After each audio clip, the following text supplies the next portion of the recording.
Então, paz Senhor, a todos os irmãos, vamos ter o nosso culto de estudo bíblico.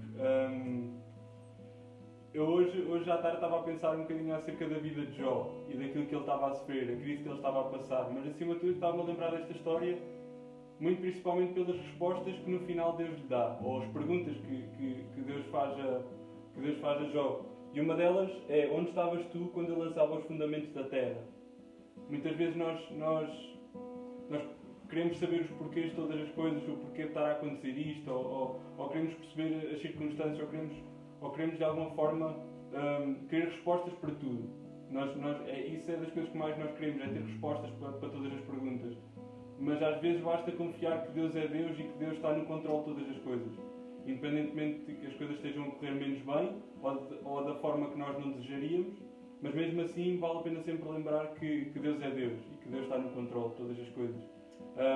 E acima de tudo é isso que nós vamos cantar nesta noite.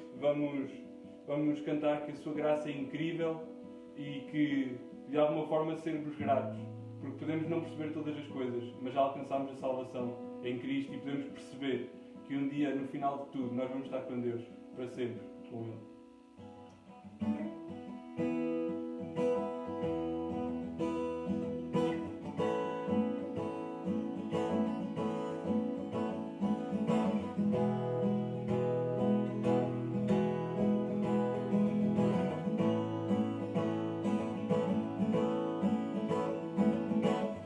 Quem quebra a força no meu pecado, com amor incrível e poderoso, o Rei da Glória, de todos os reis.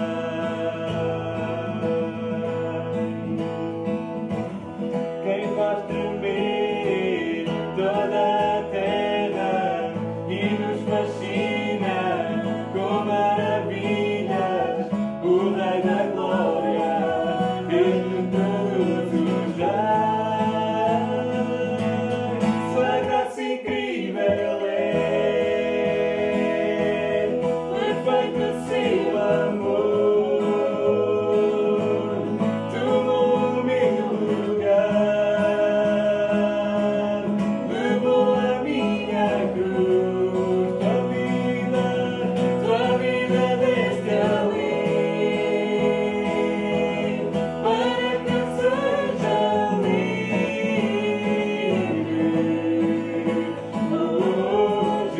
Eu canto por tua obra em mim. Quem pôs em ordem o fluxo cai e faz do órfão um filho amado, o Rei da Glória, Deus de todos os reis. Quem com justiça governa o mundo e como o sol brilha esplendor, o Rei da Glória, Ele é o Rei dos reis. Sua graça incrível é,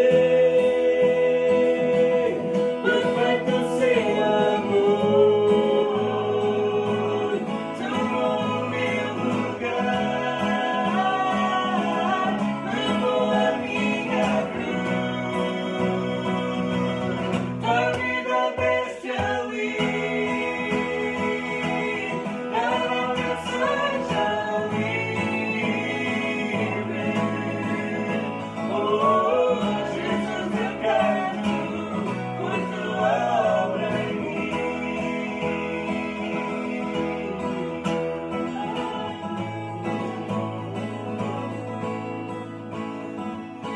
Digno é o Cordeiro que foi morto, digno é o Rei que a morte venceu, digno é o Rei que foi morto, digno é o Rei que a morte venceu, digno é o Cordeiro que foi morto,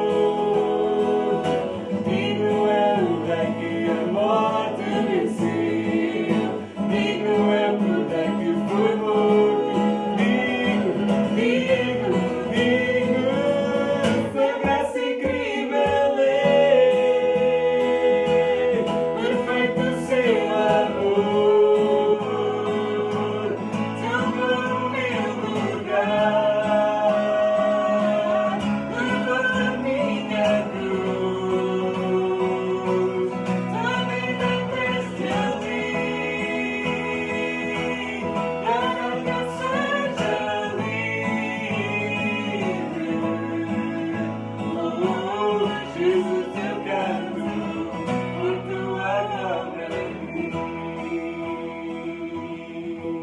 Muito obrigado, Jesus, Pai, pela tua obra que tu fizeste em nós, ó Pai, pela salvação, ó Deus, Senhor, que tu nos concedeste, ó Pai.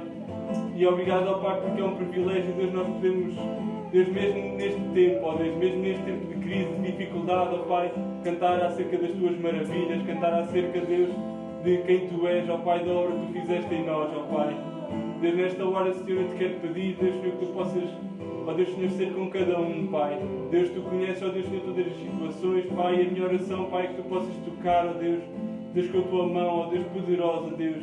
Deus, sustenta, ó Deus, Senhor, todas as circunstâncias, Deus, sustenta, ó Deus, Senhor, todos os problemas, Pai. E nesta hora, Senhor, oramos, Pai, para que no nome de Jesus, Deus, nós possamos em cada dia, Senhor, ver, ó Deus, ter a tua paz, ó Deus, em nós, ver, ó Deus, Senhor, que tu estás a operar, ó Deus, mesmo às vezes não compreendendo tudo, ó Deus, mas sabendo, ó Deus, Senhor, que tu és fiel, ó Pai, e que tu, ó Deus, nos guardas, Senhor, que tu nos proteges, Pai, e que é tão bom, ó Deus, Senhor, nós dependemos, termos um Pai assim, ó Deus, dependemos de um Pai tão bom, ó Deus, Senhor, como tu és, ó Pai. Deus, nesta hora cantamos, Senhor, para ti, Senhor, te louvamos, Pai, e Deus, em qualquer lugar, ó Pai, onde pessoas estiverem a assistir, ó Deus, Senhor, rogo, Deus, nesta hora, Pai, para que no nome de Jesus, ó Deus, tu possas ser com cada um, Pai. Deus, abençoa, Deus, nesta noite, Deus, abençoa nesta noite, Pai, no nome de Jesus.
obrigado, Deus Senhor, Pai, porque Tu és o nosso socorro, ó Pai, mesmo no meio da aflição, ó Pai. Tu és a nossa torre de refúgio, ó Pai. Deus Senhor, Tu nos guardas, Pai, Tu nos suportas, Deus. E é tão bom, Deus, nós podemos estar descansados em Ti, Pai, porque Tu és tudo isso, ó Deus. Senhor, e nesta condição, ó Deus, não há lugar para medo, ó Pai. Nesta condição não há lugar para ter receio, ó Deus, do que aconteça, Pai. Ó Deus, Senhor, porque para sempre, ó Deus, Senhor, temos com os nossos olhos postos em Ti, ó Pai. Deus, nesta noite, Deus, Senhor, Te peço ainda, Pai, pelo Teu servo, Deus, vai ministrar a Tua palavra, Deus. Que Tu, no nome de Jesus, Pai, Tu possas usá-lo, ó Pai, para que ele possa ser bênção, Deus, Senhor, para nós, Deus, nesta noite, Pai. No nome de Jesus, Te agradecemos, Pai, para a Tua honra e glória, Deus. Amém.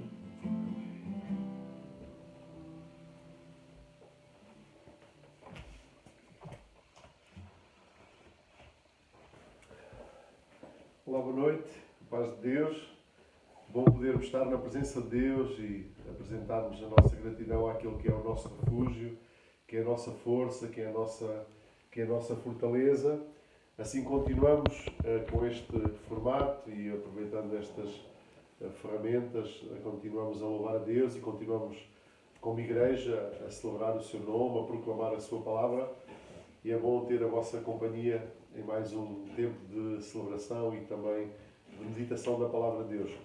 Antes de irmos propriamente à palavra, deixem-me usar aqui alguns minutos para fazer breves considerações. Uma delas é aquilo que é do conhecimento geral, mas eu gostava também, como pastor da igreja, de deixar aqui um sublinhado de que, no que respeita à possibilidade de nós voltarmos a retomar as nossas atividades, certamente os irmãos ficaram atentos àquilo que foram as orientações dos nossos governantes e a indicação que temos é que vai começar este processo de desconfinamento, não é? De uma forma progressiva, e aquilo que tem a ver com a atividade de igreja acontecerá, ou teremos essa possibilidade, também podemos dizer legal, podemos dizer assim, mais no fim de maio, 30, 31 de maio ainda, num formato que nós, ou com as condições que ainda não são conhecidas, porque estão a ser trabalhadas pelas pessoas com competência para tal.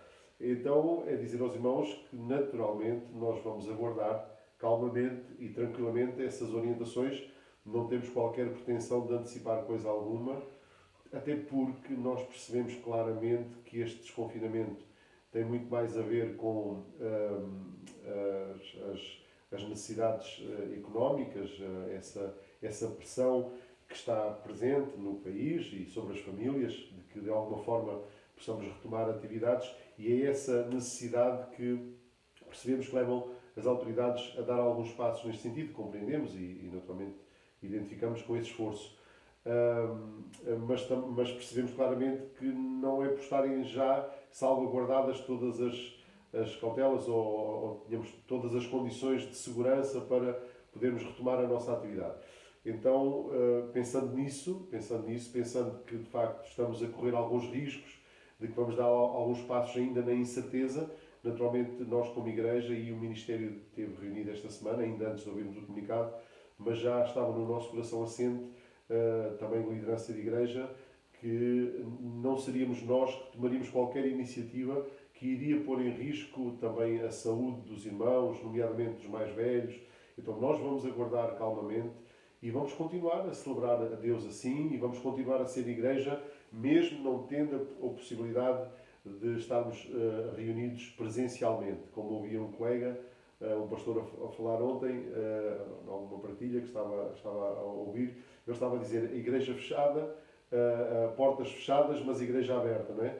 Casa de oração fechada, mas a igreja aberta, a igreja em movimento, a igreja em ação, e é certamente um tempo de prova também para a nossa experiência cristã e para a nossa dinâmica enquanto igreja.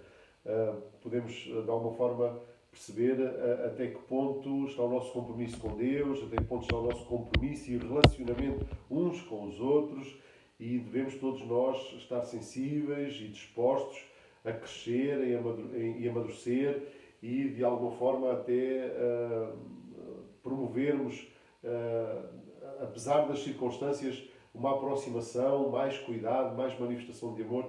Eu espero que isso possa estar a acontecer, porque de facto a Igreja está está a ser também testada e a ser provada.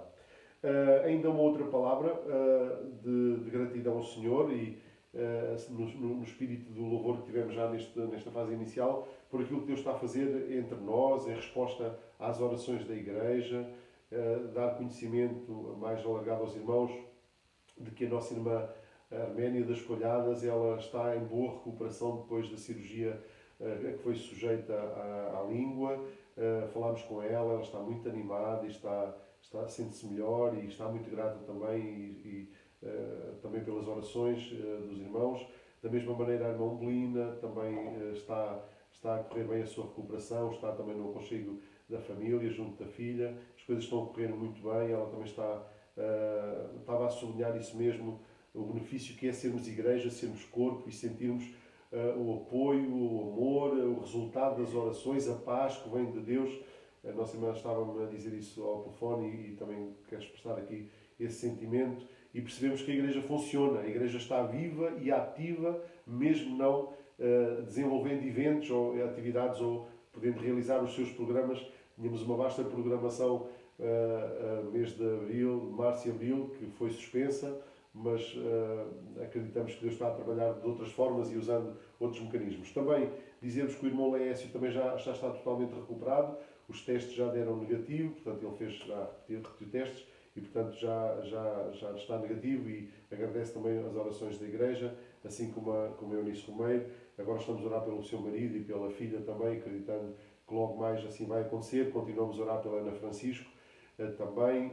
E também dizer aos irmãos que a irmã Hilda, a esposa do irmão Bílio, também foi submetida a uma cirurgia esta semana, quarta-feira, salvo erro, agora, se a memória não falha, e pelo que falei com o irmão Bílio, as indicações que ele tem da parte médica é que as coisas correram muito bem, apesar da idade tão avançada da nossa irmã, mas a nossa irmã superou a cirurgia e as coisas estão bem encaminhadas. Temos razões para louvar a Deus. Também publicámos informações sobre o nosso irmão missionário Greg Mundis, também depois de um tempo prolongado, ligado à máquina, com necessidade de suporte de funcionamento de rins e de pulmão.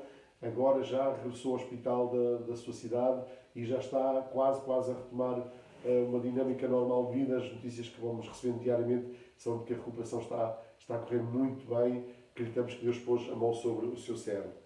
Muito bem. Dito isto, e no final talvez teremos ainda um momento para entoarmos mais um canto e termos um momento de louvor e de gratidão ao Senhor, e vamos lembrar também estes feitos, a meditar um pouco sobre a palavra do Senhor nesta noite, ainda com os amados irmãos.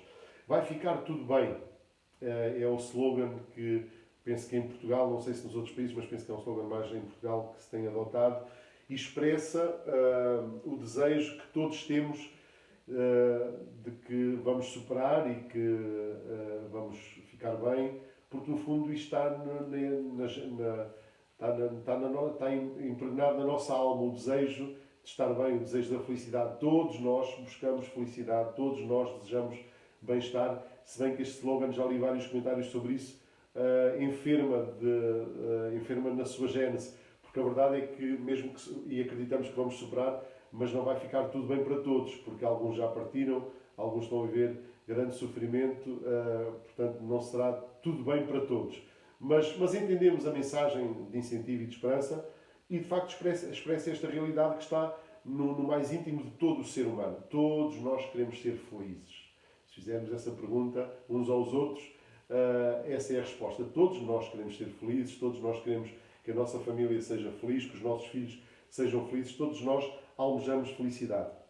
Vamos ler um texto onde Jesus Cristo assegura que os seus seguidores serão bem-aventurados, serão muito felizes.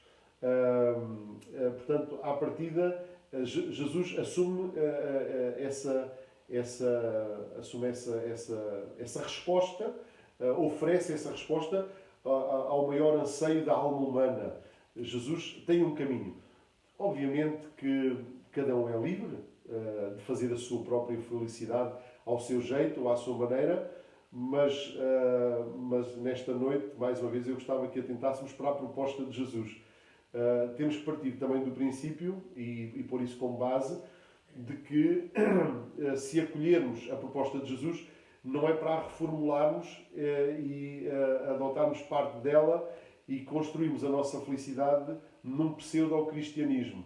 Não, se acolhermos a proposta de Jesus, não nos podemos esquecer que é para vivermos a felicidade de acordo com aquilo que Ele apresenta e de acordo com aquilo que Ele oferece.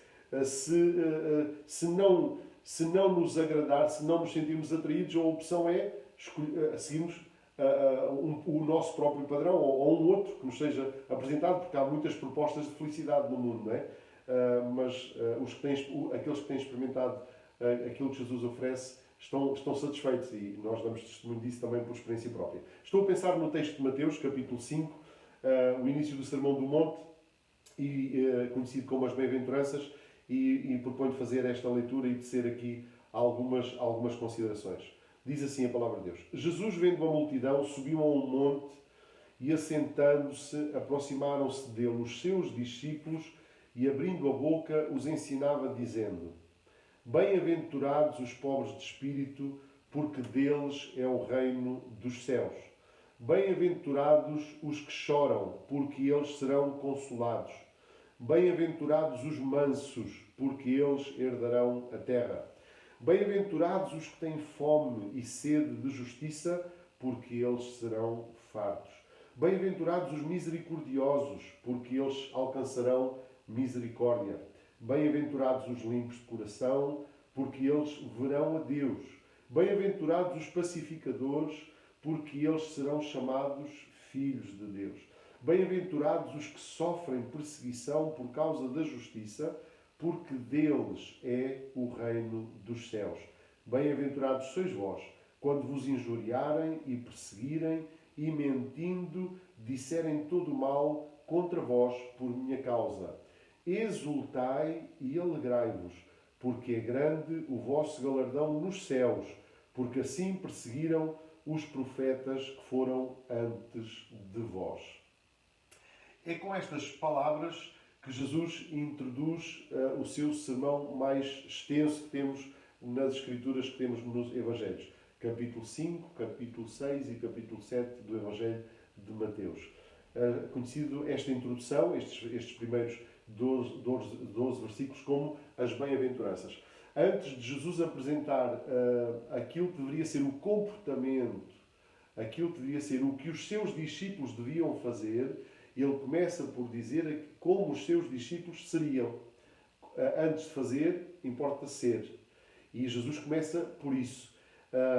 E ele está a falar, no fundo, dando talvez resposta a algumas perguntas que começavam a surgir. Mas de que reino está ele a falar? Porque a verdade é que Jesus, e estamos no início do seu ministério, Jesus introduz o seu ministério quando ele se apercebeu que João Batista tinha sido preso e que estava a cumprir-se o tempo dele dar início ao seu ministério. Ele começou a pregar acerca do reino de Deus. Tudo isto está no capítulo 4, este início, este arranque, que eu vou sublinhar aqui algumas expressões. Verso 17 do capítulo 4 diz assim: Desde então começou Jesus a pregar e a dizer: Arrependei-vos, porque é chegado o reino dos céus. Verso 23 diz: Percorria Jesus toda a Galileia, ensinando nas suas sinagogas e pregando o evangelho do reino e curando todas as enfermidades e moléstias entre o povo. E a sua fama correu por toda a Síria. Traziam-lhe todos os que padeciam acometidos de várias enfermidades e tormentos, e endemoniados, e lunáticos, e os paralíticos, e ele os curava. E seguiam uma grande multidão da Galileia, de Decápolis, de Jerusalém, da Judeia e da além do Jordão. Pois o capítulo 5 introduz, quando Jesus se vê cercado por uma grande multidão, subiu ao monte e começa a ensinar os discípulos que se aproximam dele. Temos aqui o Sermão do Monte, o famoso Sermão do Monte, que é um bocadinho um contraponto ao momento em que Moisés sobe ao Monte Sinai e recebe também o mandamento que marca a velha aliança. Aqui Jesus está a trazer o resumo do seu ensino, da sua pregação na nova aliança que ele está a estabelecer.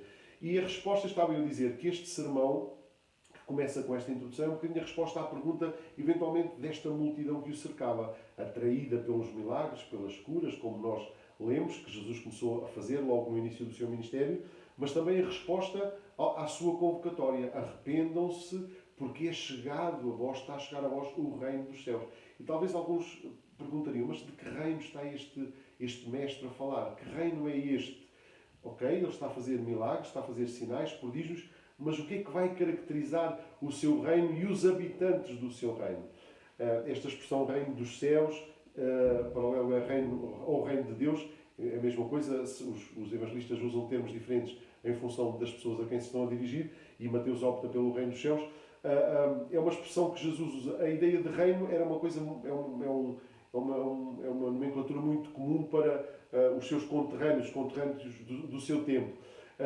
E todos eles, os judeus em particular, viviam nessa expectativa do estabelecer de um reino, de um reino político, militar, algo que trouxesse o bem-estar à família, à sociedade, e os judeus almejavam isso quando estavam dominados por um império que os tinha engolido, podemos dizer assim, que é o Império Romano. Então Jesus vai usar a expressão: eu estou a trazer-vos, eu estou a implantar, chegou agora a vocês, através de mim, um reino. E Jesus vai identificá-lo como o reino dos céus. Desde logo para estabelecer uma diferença e marcar uma posição. O reino que eu venho estabelecer não é um reino terreno.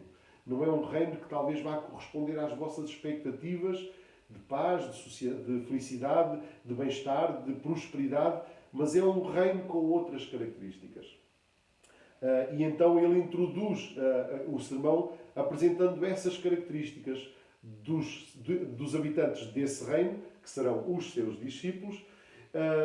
E eu hoje não vou, naturalmente, porque isso implicaria muito tempo, e fazemos isso em outros momentos, não vou estar a refletir sobre cada bem-aventurança, e cada uma das bem-aventuranças apresenta uma das características, virtudes que caracterizam os seus discípulos.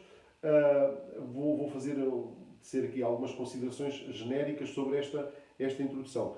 Uma das coisas que fica evidente, que fica clara neste texto tão profundo e tão rico, é de que os seus discípulos estariam numa posição de bem-aventurança, de felicidade. Jesus identifica as características que vão estar presentes nos seus discípulos, mas a nota dominante é: serão bem-aventurados, serão bem-aventurados, serão bem-aventurados. Ou seja, serão felizes, serão abençoados, terão a bênção divina, alcançarão um bem-estar inefável, serão muito felizes. Essa é uma marca que vai caracterizar os seus seguidores, que vai caracterizar os habitantes desse reino, os que estão identificados e que fazem parte parte desse reino. Então veja, é uma garantia que Jesus está a dar. Jesus não está a apresentar alguma coisa como uma possibilidade. Talvez os meus discípulos talvez atinjam, talvez em algum momento eles vão encontrar. Não. Jesus está a dar como certo. Jesus está a dar como seguro. Jesus está a dar como provado, como alcançado.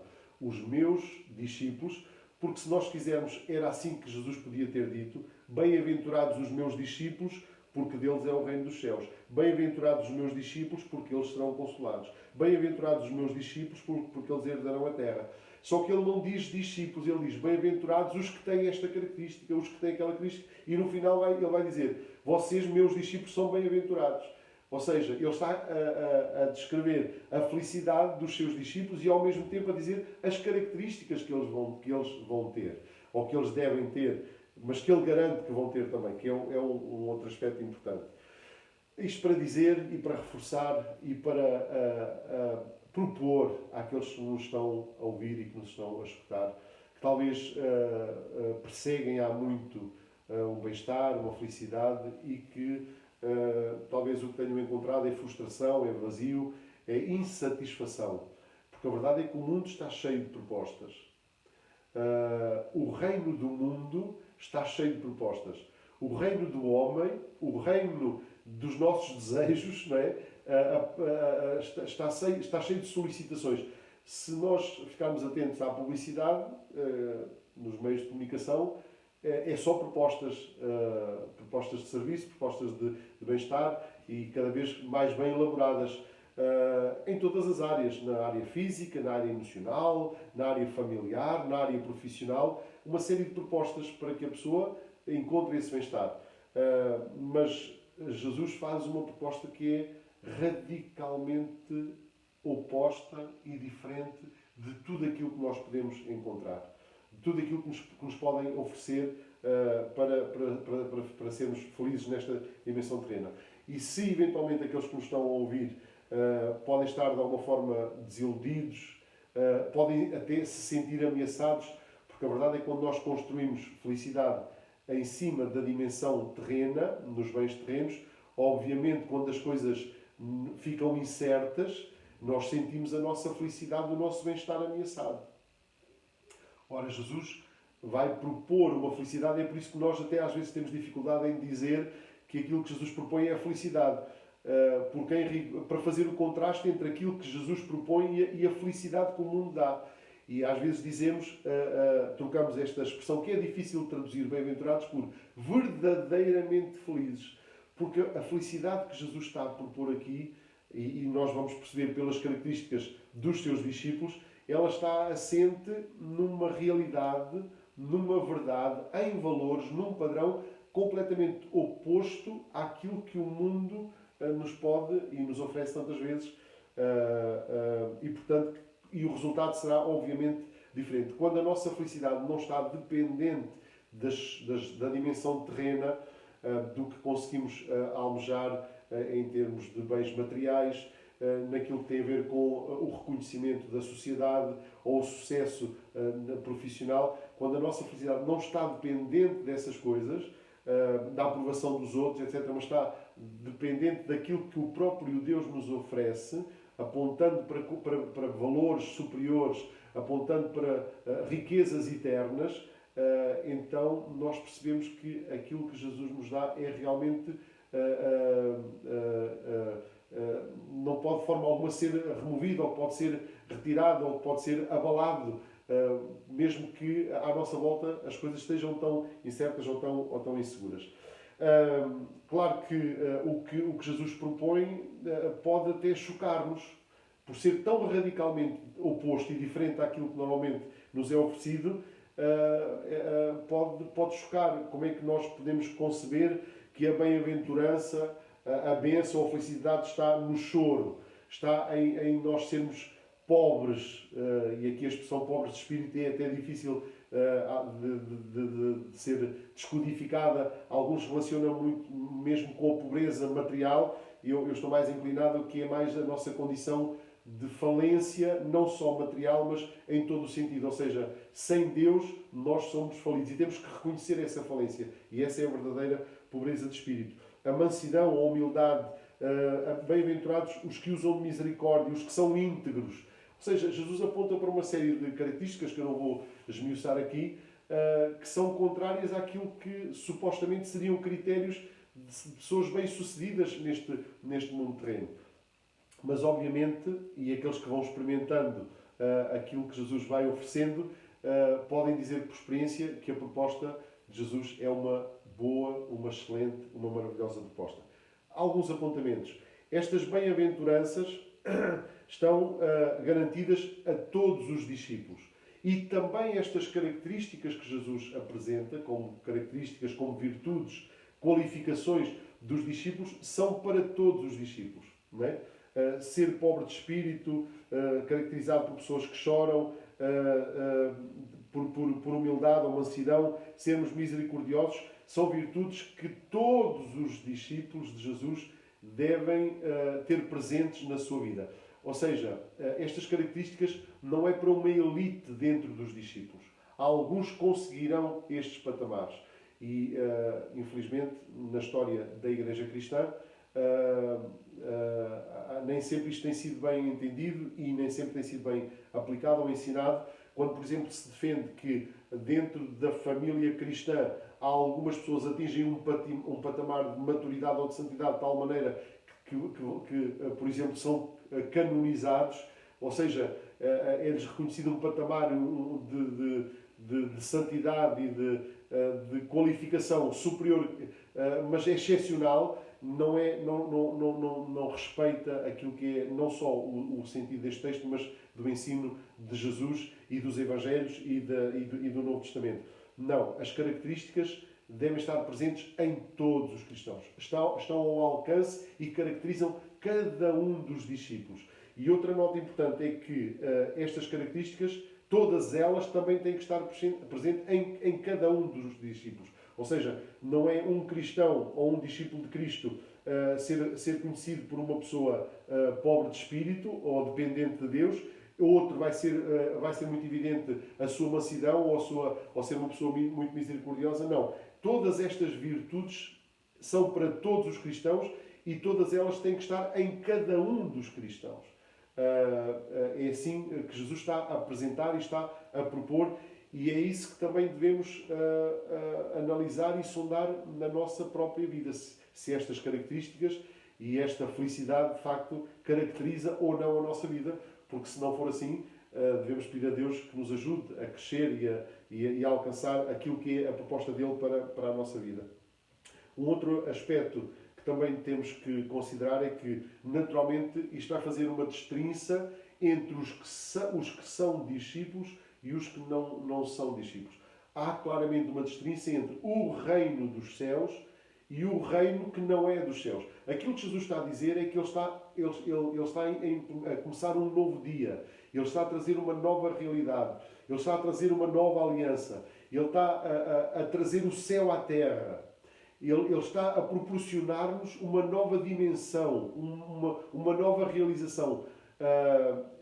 E isso tem que ser avaliado por cada um de nós, se integra ou não estas características, se integra ou não este reino, e temos que ter consciência que claramente isso vai fazer destrinça entre os que se caracterizam e que se identificam com Cristo e os que não se identificam com Cristo. Pode ser uma análise radical, mas é assim que Jesus a propõe. Talvez seja mais prudente e mais seguro nós irmos por aquele raciocínio, não tanto entre a pessoa que se identifica como cristão e o não cristão, ou o crente e o descrente, ou o justo e o ímpio. Talvez a melhor forma de nós racionalizarmos é pensando na nossa própria vida. A minha vida sem Cristo e a minha vida com Cristo. O que eu sou sem ter Cristo e o que eu posso ser tendo Cristo a reinar na minha vida. Porque quando Jesus está a dizer que está a estabelecer o seu reino, percebemos claramente, e noutros contextos ele diz que o reino está entre vós, e ele chega mesmo a dizer, o reino já chegou e o reino está aqui. Há um momento onde Jesus assume isso claramente, quando ele está a expulsar demónios de uma pessoa que está esmagada por essa opressão maligna. Alguns começaram a dizer, Jesus opera esta libertação pelo poder das trevas, pelo poder de Belzebu, pelo poder de Satanás. E a resposta de Jesus é, não, isso não faz sentido. O inimigo não vai lutar contra ele mesmo. Se ele liberta as pessoas dos espíritos malignos, é porque o reino dos céus já chegou até vós. Ou seja, é porque a autoridade de Deus está entre vós. É porque Deus está entre vós e ele assume essa prerrogativa de quem está cheio do Espírito de Deus e está a trazer o reino de Deus à humanidade. A questão é, quando Cristo passa a reinar na nossa vida, nós tornamos participantes do seu reino. E esse governo está a ser estabelecido. E, objetivamente, nós somos abraçados por ele e somos participantes dessa alegria, desse gozo e dessa bem-aventurança que ele nos oferece. Então, há aqui uma coisa absolutamente importante que nós temos que entender. Estas virtudes de que estamos a falar não são características naturais que temos que vamos desenvolver. Não. O que Jesus está a falar, e que depois ele vai desenvolver, é que esta entrada no reino, ele aqui não está a falar da entrada do reino, está a falar das características dos que já estão no reino e do bem-estar e da bem-aventurança que isso lhes é garantida, mas nós percebemos claramente que essa entrada não é porque conseguimos desenvolver determinadas aptidões, conseguimos desenvolver determinadas características, não. Estas características aparecem ou surgem ou nascem na nossa vida quando nós acolhemos Jesus como nosso Senhor e nosso Salvador. Noutra linguagem, podemos dizer, quando nós nascemos de novo, quando nós nos arrependemos, daí o apelo ao arrependei-vos da parte de Jesus, e pela fé o aceitamos como nosso Senhor e como nosso Salvador. E isso vai fazer diferença radical entre termos Jesus, não termos Jesus, sermos participantes do reino dos céus, ou não, e portanto estarmos na dimensão terrena, como Jesus vai dizer, e nós no domingo passado estávamos a falar da sua oração pelos discípulos, nesse contraste entre eles e um mundo que os rejeita, mas ao qual eles são enviados. É a mesma linguagem, mas aqui no início do seu ministério. Para nós podermos concluir, sublinhar as últimas palavras de Jesus, porque não queremos alongar-nos mais. Jesus conclui dizendo: bem-aventurados sois vós, os discípulos que o estavam a escutar, e todos aqueles que vieram a acolher Jesus como Rei das suas vidas. Bem-aventurados sois vós quando vos injuriarem e perseguirem e, mentindo, disserem todo o mal contra vós por minha causa. No versículo anterior diz: bem-aventurados os que sofrem perseguição por causa da justiça, porque deles é o reino dos céus. Exultai e alegrai-vos, porque é grande o vosso galardão nos céus, porque assim perseguiram os profetas que foram antes de vós. Eu concluo com esta meditação, esta breve meditação, fazendo, e daqui a nada estaremos a louvar a Deus ainda com um cântico e com uma oração final, fazendo o desafio a cada um de nós. Sentimos-nos seguros relativamente a este enquadramento. Estas palavras fazem eco na nossa alma, examinando a nossa vida, os nossos sentimentos, as nossas emoções, o nosso intelecto, as nossas escolhas, a nossa vontade, examinando a nossa vida, examinando a nossa alma, examinando o nosso coração. Estas palavras, como é que elas ecoam no nosso coração? Identificamos-nos com este reino, identificamos-nos com este Rei, estamos sujeitos a este domínio já de Cristo, porque a questão óbvia é que o reino que Jesus veio estabelecer ainda não está no seu pleno. Porquê? Porque naturalmente passaram 2000 anos e continua a haver muitas pessoas, famílias, cidades, sociedades, nações que não têm acolhido Jesus como Rei. E por isso o mundo ainda está na confusão em que está, porque o reino de Cristo não está estabelecido na sua plenitude. Acreditamos e queremos, pela palavra de Deus, que isso vai acontecer. O seu reino vai ser estabelecido de forma plena e completa. Enquanto, na sua vinda, e nós esperamos por isso, mas enquanto isso não acontece, o seu reino está limitado, entre aspas, está condicionado a que dimensão? À dimensão do coração humano. No meu coração, se eu quero e se eu desejo, e se eu convido, e se eu aceito, e se eu me submeto a Jesus, Ele já reina. Mas eu não posso impor o seu reino aos outros. Mas posso assegurar que Ele reina no meu coração. E a questão, neste momento, tem que ser individual. Na minha família, eu procuro influenciar e ajudar os que estão à minha volta a acolherem também Jesus como Rei. E aonde eu chego e aonde eu me movimento, cada cristão tem que procurar levar este reino, este domínio, esta influência. Mas, obviamente, ainda estamos no tempo em que ele está dependente ou está limitado ao acolhimento de cada um. E a questão que eu quero colocar a cada um dos que me está a escutar, a ver neste momento, ou quando isso acontecer, é: que resposta tens tu? Como é que tu te posicionas? Jesus reina, Jesus é Senhor, na sua plenitude, já aconteceu, já permitiste, já te afastaste, já fechaste o teu coração, voltaste a estabelecer o teu próprio domínio, a tua própria vontade. Deixa-me dizer, nesta conclusão, quando fico diante de textos como estes, tenho muita dificuldade com aquele tipo de posicionamento em que algumas pessoas se colocam dizendo: não, eu vivo um cristianismo à minha maneira, eu vivo uma determinada dimensão, eu vivo essa felicidade ao meu jeito, eu vivo essa bem-aventurança na medida que eu entendo. Eu tenho muita dificuldade, porque isso é a anulação daquilo que Jesus propõe. Isso não é o seu reino, isso é o teu reino. Isso não é o domínio de Cristo, isso é a tua vontade. Isso é anular aquilo que Jesus está a propor. Não há como nós vivermos um cristianismo parcial. Não há como nós permitirmos que a nossa vida em determinadas áreas seja governada por Jesus, mas noutras é ao nosso jeito ou é à nossa maneira. É por isso que depois o sermão se vai desenvolver para o comportamento. Vai se desenvolver para aquilo que tem a ver com a forma de fazermos as coisas.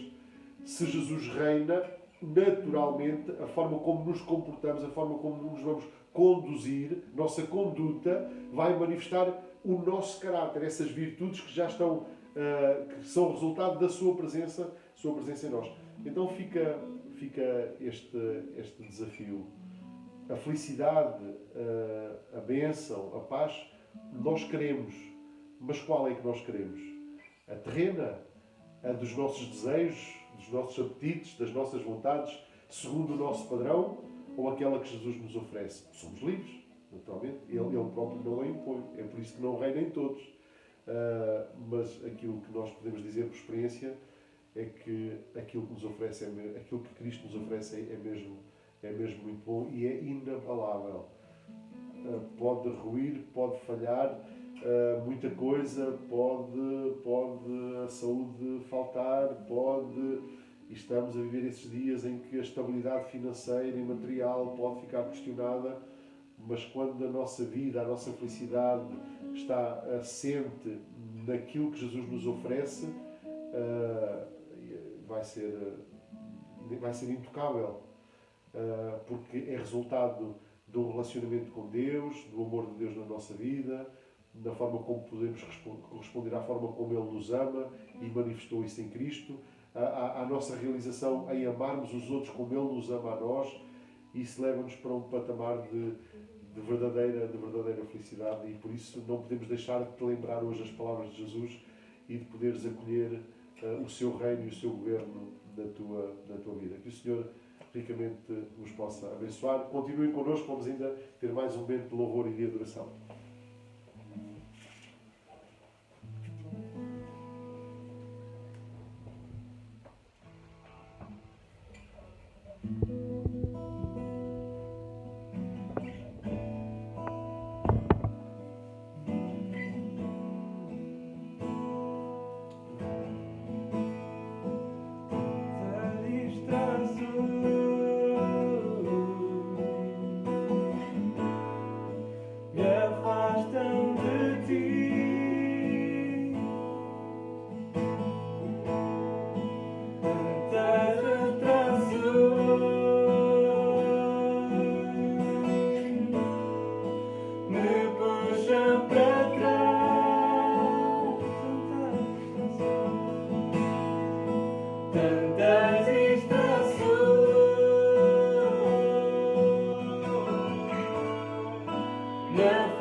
Todo o meu amor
Pai, tu nos preenches com a tua felicidade, Senhor. Que não é uma felicidade que o mundo nos oferece, não é mesmo aquela que encontramos quando vivemos a nossa vida ao sabor da nossa própria vontade, mas é uma felicidade que só tu nos podes dar, Senhor. Uma felicidade que é plena, Senhor, que é sobrenatural, Deus, que vem de ti, Pai. E sabemos que tu, ainda hoje, Deus, podes preencher todos aqueles que se têm sentido vazios, Pai, perdidos, Deus, e têm procurado fazer as coisas, Deus, conforme os seus sonhos, as suas vontades, Pai, sem recorrer, Deus, ao teu propósito, Pai, sem recorrer a ti, Senhor, nesta perspectiva de viver uma religião à nossa própria maneira, Deus, mas acreditamos que este ainda é um tempo em que muitos vão voltar para ti e reconhecer que tu és o único Rei e Senhor da nossa vida e soberano, e nesse momento essas pessoas serão cheias desta felicidade, Deus, que transborda, Deus, que abunda no nosso coração e que nos faz enfrentar qualquer adversidade da nossa vida, Pai. E é com essa fé e com essa certeza e esperança que oramos nesta noite para que mais pessoas te encontrem, Senhor, neste tempo. E apesar disto ser um pouco contraditório e porque sabemos que os tempos são de dificuldade, acreditamos na tua mão, Deus, e na tua proteção e acima de tudo na tua vontade, Senhor, e que sabemos e acreditamos que estás a controlar todas as coisas, Pai, e que tu tens um propósito para tudo aquilo que estamos a viver e que este é um tempo em que mais pessoas vão encontrar esta felicidade que há em ti, Deus, e que possam declarar, Senhor, sim, queremos viver no teu reino, queremos viver a tua vontade, queremos que a nossa vida seja reinada por ti, que tu sejas o Senhor da nossa vida, Deus, e que nesta noite mais pessoas possam declarar isso, Senhor, com sinceridade nos seus corações. Te agradecemos por esta palavra e por a forma como mais uma vez te revelaste a nós através dela, Senhor. E oramos por cada pessoa que está no seu lar e na sua casa, agora mesmo também orar connosco, Senhor. Tu possas vir e tocar, Senhor, que o Espírito Santo se possa mais uma vez revelar, Deus, a cada um, Deus. Eu te peço e agradeço em nome de Jesus. Amém. Obrigado por aqueles que estiveram connosco nesta noite. O resto do bom fim de semana. Fiquem connosco também ainda no domingo de manhã às 10, no culto que vamos transmitir online. E o Senhor os abençoe.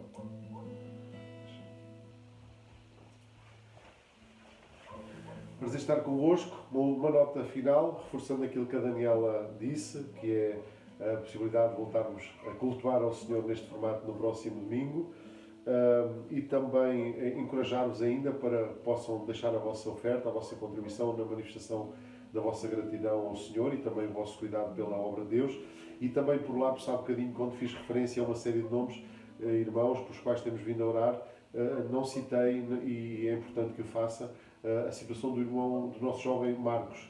Ele está novamente hospitalizado para fazer mais um ciclo, mas a verdade é que isso é um sinal de que recuperou e está em força para poder enfrentar mais um tratamento.